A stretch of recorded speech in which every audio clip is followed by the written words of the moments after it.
दोस्तों अभी एक बहुत ही लेटेस्ट जजमेंट आया है दोस्तों इलाहाबाद हाई कोर्ट का, जिसमें इलाहाबाद हाई कोर्ट ने फैमिली कोर्ट के एक आदेश को खारिज कर दिया और साथ में ये आदेश दिया है कि शादी के 1 साल के भीतर भी तलाक लिया जा सकता है। दोस्तों दोस्तों जय हिंद, नमस्कार। मैं एडवोकेट आशीष मिश्रा। लाइक कर दीजिएगा, शेयर कर दीजिएगा, सब्सक्राइब कर दीजिएगा और समझिएगा इस वीडियो में आज हम लोग हिंदू विवाह अधिनियम की धारा 14 को समझने वाले हैं। दोस्तों अगर किसी भी तरीके के पति पत्नी के बीच में मैट्रिमोनियल डिस्प्यूट चल रहा है और अब साथ में नहीं रहा जा सकता है दोस्तों, तो फैमिली कोर्ट का क्या आदेश था, फैमिली कोर्ट के आदेश को हाई कोर्ट ने क्यों खारिज किया और धारा 14 को हम लोग इस वीडियो में समझेंगे। दोस्तों पढ़ते हैं दोस्तों जजमेंट की तरफ। दोस्तों इसमें हाई कोर्ट ने फैमिली कोर्ट के एक फैसले को पलटा दोस्तों, और इस फैसले को पलटते हुए एक बड़ा ही अहम फैसला सुनाया है। और कोर्ट ने कहा है कि किसी भी असाधारण मुश्किलों में पति हो या फिर पत्नी हो और शादी के 1 साल के भीतर भी तलाक का मुकदमा दाखिल कर सकते हैं दोस्तों, जिसमें मैंडेटरी आप लोगों ने भी सुना होगा, मेरे कई सारे व्यूवर्स का भी सवाल रहता है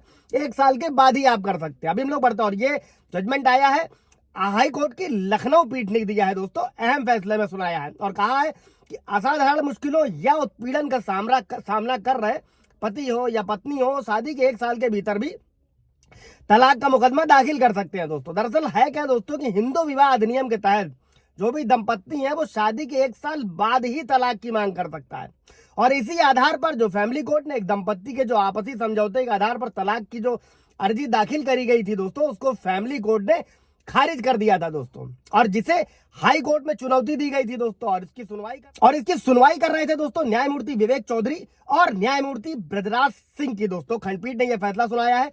मैटर क्या था, अम्बेडकर निवासी एक पति था, उसी की अपील पर यह जजमेंट आया। और इस मामले में जो शादी थी, दंपत्ति का जो विवाह था, यह भी एकदम नया नया था। 3 सितंबर 2024 को ही हुआ था दोस्तों। और संबंध बिगड़ने के दौरान क्या हुआ कि दोनों ने आपसी सहमति से जो है विवाह विच्छेद का जो है मतलब शादी को खत्म करने का मुकदमा अम्बेडकर नगर के फैमिली कोर्ट में दाखिल किया था दोस्तों। और शादी के 1 साल के भीतर मुकदमा दाखिल होने का जो आधार था उसको फैमिली कोर्ट ने खारिज कर दिया था दोस्तों। अब आप सभी व्यूवर्स के लिए इस धारा जो हिंदू विवाह अधिनियम की धारा 14 है, इसको समझना बहुत जरूरी है दोस्तों। अगर किसी भी तरीके से पति पत्नी में विवाद चल रहा है और वो तलाक की ओर बढ़ना चाह रहे हैं दोस्तों, धारा 14 ये स्पष्ट करती है दोस्तों कि आपसी समझौते से जो विवाह विच्छेद का मुकदमा है वो शादी के 1 साल बाद ही लाया जा सकता है। आप लोगों ने भी सुना होगा। और हिंदू विवाह अधिनियम 1955 की जो धारा 14 है दोस्तों, वो विवाह के 1 साल के भीतर तलाक के लिए जो है याचिका दायर करने पर रोक लगाती है दोस्तों। और ये प्रावधान है कि विवाह की तारीख से 1 साल के भीतर जो है 1 साल के अंदर जो है कोई भी व्यक्ति पति हो या पत्नी हो वो तलाक के लिए याचिका दायर नहीं कर सकता है, बशर्ते कि